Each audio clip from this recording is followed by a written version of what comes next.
Hello everyone, I'm Sharpedo43 once again, bringing you all another Wi-Fi battle. This is going to be a standard OU battle as well, and my opponent for this battle is going to be Shofu. You all know who Shofu is. He's just type Shofu on YouTube and you'll find out who Shofu is. It's Shofu, so yeah. I'm going to be using yet again another different team just because, I don't know. I kind of found it, after that battle with Free Spirit 87, I kind of just found it interesting to try another team out just because it was pretty good and whatnot. Like, it did pretty well, so I was like now starting to get kind of curious to see how these other teams that this guy Kanye dropped in Shofu's Discord server would be. So I was like, okay, this ought to be interesting. So I wanted to try out the Swampert team now to see how that would work out. And yeah, we have this battle now, which, by the way, was actually a pretty intense battle, actually, not gonna lie. Play some epic music because I'm battling the one and only Shofu as well, which is pretty cool. And look at his stance. He's pretty he's like badass right there. Clean Shofu right there, clean. Anyways, I'm gonna lead off with Tapu Lele. He's gonna lead off with Spike Ball, which is the Ferrothorn. I'm perfectly fine with this lead. Well, actually, not really. I was actually kind of angry that this would actually be a stealth rocking Ferrothorn, and I'm pretty sure because he led with it, he wants to get those stealth rocks up. So I'm just gonna go straight for the hidden power fire right here and do a lot of damage. Unfortunately, I don't get to KO it, and he's gonna go for stealth rocks. Now here, I was definitely confident he was gonna want to preserve this Ferrothorn, so I figured, okay, we're gonna definitely switch out. We're gonna get the hell out of here. We're gonna go straight into what's it called? Our own Ferrothorn, my own Ferrothorn, whatever. And I'm gonna try to get my rocks up, because if he has rocks on his side of the field and I don't have any rocks on my side of the field, he's gonna have quite an advantage over me. He's gonna force me to switch out multiple times and taking rocks in the process. And if I keep making him switch out, he's not gonna take any rocks in the process, and therefore he's not gonna get punished for any of his switching, whereas I'm gonna get punished all the time. So I definitely wanted to get the rocks up to even up the playing field. But as I do this, he's gonna go into Mega T-Tar. Well, first I switched in Ferrothorn, knowing he was gonna switch out into something. I didn't know what, but it was this Tyranitar. I wanted to go for rocks. He Mega Evolves into Mega T-Tar, and he's actually reveals to have Fire Punch, which is like holy cranberries. I was kind of hoping he wouldn't carry that, in all honesty. I'm gonna get my Stealth Rocks up no matter what though, and because I thankfully do survive that Fire Punch. That's just Ferrothorn for you. It takes a lot of hits, even the ones that are X4 weak to it. But here I'm going to switch out now, because I do want to preserve my Ferrothorn as well for Death Fodder later. And now I'm going to go into Swampert here, hoping to take another Fire Punch very well. But he's actually going to be smart enough to switch it up to Ice Punch, which is actually interesting, because that definitely means he predicted me to switch out into something. What exactly, I don't know, but he definitely predicted me there. And now here I'm going to double out as he switches back in the Ferrothorn. I'm guessing he was sacking this as well. But I'm like, no. First, before I try to kill anything with Swampert right now, I'm going to try to get this rain up, because getting this rain up right now would be really, really nice, because if I can, I will just go for game right here. If I 5-0 this man, I'm sorry guy, but I'm still going to try to kick your ass, because you've been talking quite a little bit of smack about me, and it's kind of like, I got to show you what I'm made of a little bit at least.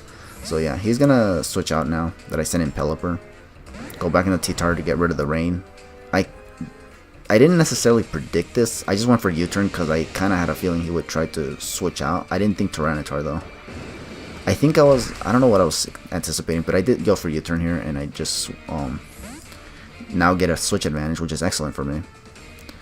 And I'm going to go into Kartana here and go for Substitute straight up, because I'm definitely confident he's not going to want to stay in on a Kartana with Mega T-Tar, knowing this thing can go down to a Sacred Sword or Leaf Blade. So I'm going to go for Substitute here. He goes into Gliscor. I was actually particularly afraid of this Gliscor, because you know how defensive Gliscors can be. They take hits for days. I was debating whether I wanted to set up a Swords Dance here, but I ultimately didn't, and just decided to go for Leaf Blade to see how much damage I can do. It does quite an amount, so I was like, okay, you know what? Let's just stay and just go for Leaf Blades until this thing dies. If he switches out into anything else, no matter what it is, it's going to take a lot of damage, including Victini, because the rocks are up. So I don't think I lose much by going for Leaf Blade here, so I'm definitely going to go for that. I'm going to keep going for it until this Gliscor goes completely down. He doesn't go for Roost here, thankfully. He just goes for Earthquake just to get as much damage on me as possible. I guess the reason why he didn't go for Earthquake, for Roost there, was because he was afraid I'd probably go for Substitute, which I do not, because looking at that damage, I didn't feel the need to do that, so I just went for the Earthquake. But I think he also figured that I just straight up attack him, so that's why he went for Earthquake. So yeah, finally take out this Gliscor, and now I'm going to be able to see what he wants to send in now, and maybe use the Kartana for Death Fodder later. He's gonna go into Bouncing.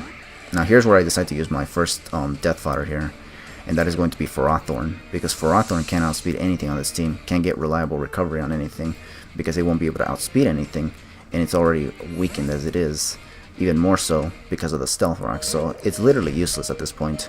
So I figured might as well sack it right now. He's gonna go for the Dazzling Gleam, which is fine. I think I just go into, what's it called here? The, not the Kartana, obviously. Oh yeah, I go into Tapu Lele here, because what I wanted to do here was get rid of the Electric Terrain, because Tapu Koko with Electric Terrain is really, really dangerous, and I just wanted to get rid of the Electric Terrain. So here he's going to switch out, not wanting to take a Psy Shock, and here I didn't want to risk him going back into Mega T-Tar, so I just double switched here and went into Pelipper.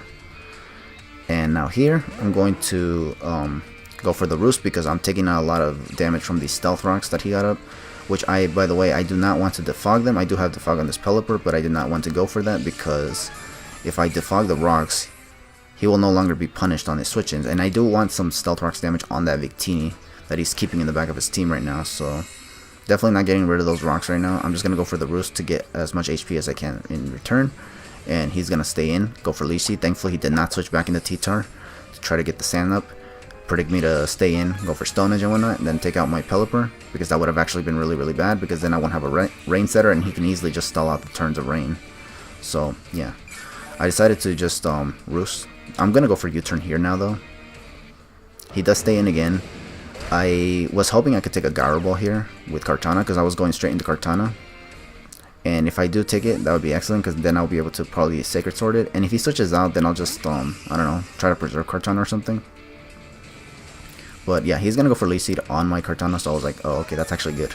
He didn't go for Gyro Ball, he actually went for Leech Seed, so that's actually perfect for me. So now I can actually just go straight for the Sacred Sword here. He could have switched out, I think, to Victini, but I guess he was afraid of the Night Slash, so I was like, okay, that's fine. As long as I get rid of this Ferrothorn, because I did not want this thing to be getting all of its HP back just for sitting around here, honestly.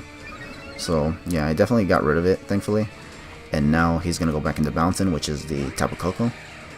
And I'm definitely going to let my Kartana die here, because I could have switched into Swampert predicting a Volt Switch, but I definitely was seeing the U-turn coming more so than anything, in all honesty.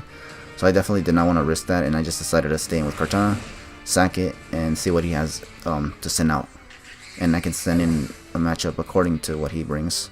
In other words, I get a switch advantage.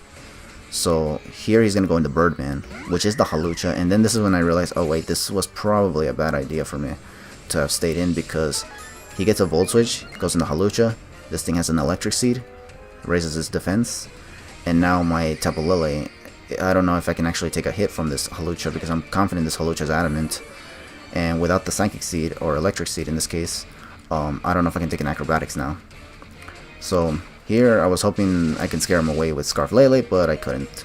I thankfully do survive with 6 HP, and I'm able to take this Hawlucha out with a Moonblast, which is excellent for me now, because now this Hawlucha goes down, and I don't have to worry about a late game sweep, because I honestly thought I was going to lose here, because if Lele didn't survive, then nothing else on my team would probably survive, in all honesty. So I thought that was about to be the whole game, but thankfully Lele came in clutch right here, so that was actually clean. He's gonna go into Tyranitar here. Why? I don't know, honestly, but I guess to get rid of the Rain. But here he decides to stay in for some randomized reason. I guess he thought I was gonna try to switch out, but I don't. I just wanted to do as much damage as I can to everything on his team. And if he switched into Victini and I died to Sandstorm, I would have just bring in Pelipper again anyway, so I don't know. Here I go into Pelipper now to get the Rain up, and I do take Rocks damage. I was actually kind of afraid of the Bolt Strike, but I just wanted to get the Rain up on this thing. Now here I was just hoping that this Victini would not be an Omni boosting Victini, because that would also be just as annoying. But looking at this pose here, it's clearly the freaking Celebrate Victini, which is really, really annoying. I hate this set, honestly. I hate any Omni boosting sets on any Pokemon, because they just get +1 on all stats, and then they just go for game and they just win, and it's really, really annoying, honestly. But whatever. I am able to go for Scald here, because he went for that Z Celebrate, and now here I'm It does quite an amount of damage with Scald, so I was like, okay, that's fine. I'll take that damage. But now he's going to go for stored power and finish off my Pelipper, which is fine now, because now I get to send in Hawlucha, get my Psychic Seed up, and now I can actually go for the, what's it called? The Acrobatics now. I outspeed it because of Unburden, and this Victini is weakened enough that even at +1, it's not going to be able to survive in Acrobatics from a Unburdened Hawlucha. So now he's going to send out his last Pokemon, which is Tapu Koko. And he's going to go for, I think, Dazzling Gleam. I tried to go for Stone Edge here just to get some more damage on this Tapu Koko. And go for Stone Edge, but I missed because this game is stupid, obviously. But he's going to go for Dazzling Gleam, take out my Hawlucha. Seeing how that took out my Hawlucha despite getting the Spadef boost from the Psychic Seed tells me that this is probably a Specs Tapu Koko in all honesty. So what I'm going to do here is go into Mega Swampert, or yeah, Swampert, because this is my Mega, by the way. It's Mega Swampert. And I'm just going to outspeed it because Swift Swim actually kicks in as soon as I Mega Evolve, and the rain is still up. So I do outspeed this Tapu Koko because it's not Choice Scarf, and I get to take it out with an Earthquake. And that's going to be the whole game with Shofu, basically. So yeah, good game to Shofu. That was a really, really close game. It was a perfect battle in my opinion, because it was not too long, it was not too short, it was just right. And our teams, well, they were not trash like they were the last time, right? And yeah, I think, you know what's cool about this battle is that you guys saw my last battle with Miss Espeon, where I actually finished the match off with Swampert. Well, here against Shofu, I actually managed to win the battle with Mega Swampert. That's actually kind of clean. I actually first finished a match with Swampert, and then I finish it with Mega Swampert. That's actually kind of crazy. Didn't think I'd actually get that to ever happen, in all honesty. But yeah, good game once again to Shofu. Hopefully now you don't think I'm trash now, dude, because honestly, I don't like when people say that I'm trash when I clearly am not.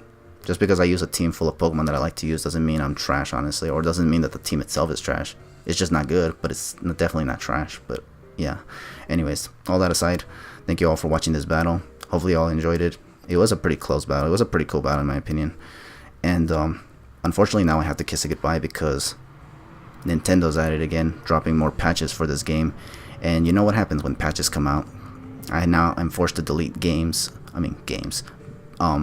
replays, because they are now rendered incompatible with the new updated version, which is really, really annoying. I really wish Nintendo would stop doing that, in all honesty, because it takes away memories like these out of the picture for good.